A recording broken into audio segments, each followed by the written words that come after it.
Free fire খেলা মূলত তৃতীয় ব্যক্তির দৃষ্টিকোণে খেলা হয়ে থাকে। এই গেমটিতে অন্যান্য খেলোয়াড়কে পরপারে পাঠানোর জন্য বিভিন্ন ব্যবহার করা হয়। বলতে পারেন এটা একটি যুদ্ধভিত্তিক খেলা, যেখানে যুদ্ধ করার মাধ্যমে আপনি নিজেকে জয়ী হিসেবে আত্মপ্রকাশ করতে পারবেন। এই খেলায় সাধারণত বিভিন্ন বাস্তব প্রয়োজনীয় সরঞ্জামের সাহায্য নেওয়া যায়। এগুলোর মাধ্যমে আপনি আপনার শত্রুকে বিনাশ করতে পারবেন। এক কথায় ফ্রি ফায়ার খেলাতে মূলত প্রক্রিয়াটি সম্পূর্ণ হয়, যার মূল উদ্দেশ্য থাকে নিজেকে দিয়ে সেই খেলায় বিজয়ী হিসেবে প্রতিষ্ঠিত করা। এটা এমনই এক খেলা যেখানে পড়াশোনা বাদ দিয়ে নিজের ফ্যামিলিকে সময় বাদ, নিজের কর্মে ব্যাঘাত ঘটায়, এমনকি বন্ধু বান্ধবকে সময় দেওয়া থেকে বিরত রাখে, নিজের মনকে কঠোর করে তোলে, যা থেকে মুক্তি পাওয়া বড়ই কঠিন। এমনকি সেই গেম খেলা চলাকালীন কেউ যদি ডিস্টার্ব করে তাহলে তার সাথে হাতাহাতি এমনকি আকার ধারণ করতে সময় নেয় না।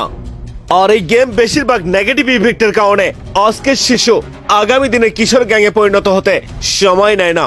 তার কারণ ওই যে বললাম, এই গেমটিতে অন্যান্য খেলোয়াড়কে পরপারে পাঠানোর জন্য বিভিন্ন ধরনের বস্ত্রের ব্যবহার করা হয়।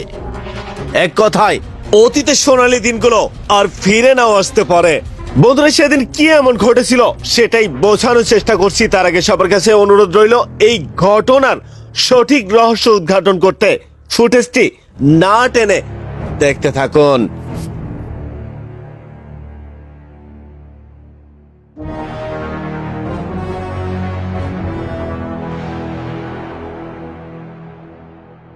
ভালো করে খেয়াল করুন কতটা মূর্খ বা বোকামির পরিচয় দিলে এমনটা করতে পারে।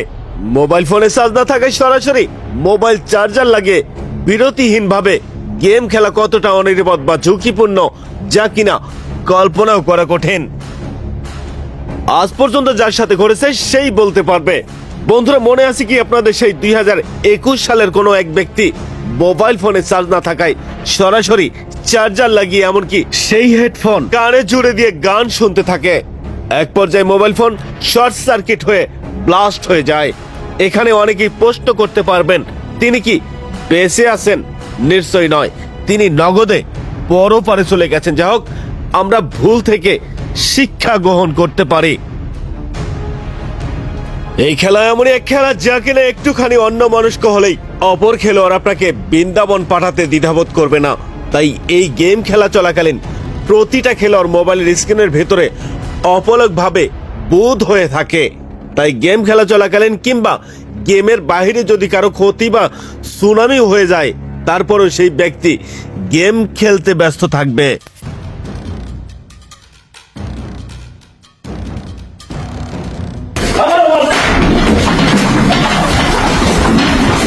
আমি মনে করি এই ধরনের অনলাইন গেম খেলতে যারা আসক্ত তাদের ভবিষ্যৎ অন্ধকার, যার দায়ভার পুরোটাই সেই সন্তানের বাবা মার উপরেই নির্ধারিত হয়। তার কারণ বাবা মার বেখেয়ালিপনায় ছোট ছোট বাচ্চাদের হাতে স্মার্টফোন তুলে দেওয়া বোকামি ছাড়া আর কিছুই নয়। স্বাস্থ্যকরভাবে মোবাইল ফোন ও কম্পিউটার যন্ত্র ব্যবহার করার জন্য খাবার এবং ঘুমানোর সময় মোবাইল ফোন নিষিদ্ধ করা উচিত বলে মনে করি। শিশুদের মধ্যে মোবাইলের প্রতি আসক্তি বেশ সাধারণ। আজকাল বেশিরভাগ মায়েরা তাদের বাচ্চাদের খাওয়াতে বসে তাদের মন ভুলানোর জন্য হাতে মোবাইল ফোন তুলে দেন। যতটুকু আমরা জানি, মোবাইল ফোন রেডিও ফ্রিকোয়েন্সি ওয়েভের ভিত্তিতে কাজ করে, যা স্বল্প ক্ষমতার বিকিরণ ব্যবহার করে। তাই শিশু কিংবা কিশোর অবস্থা থেকেই বাচ্চাদের হাত থেকে মোবাইল ফোন দূরে রাখার চেষ্টা করবেন।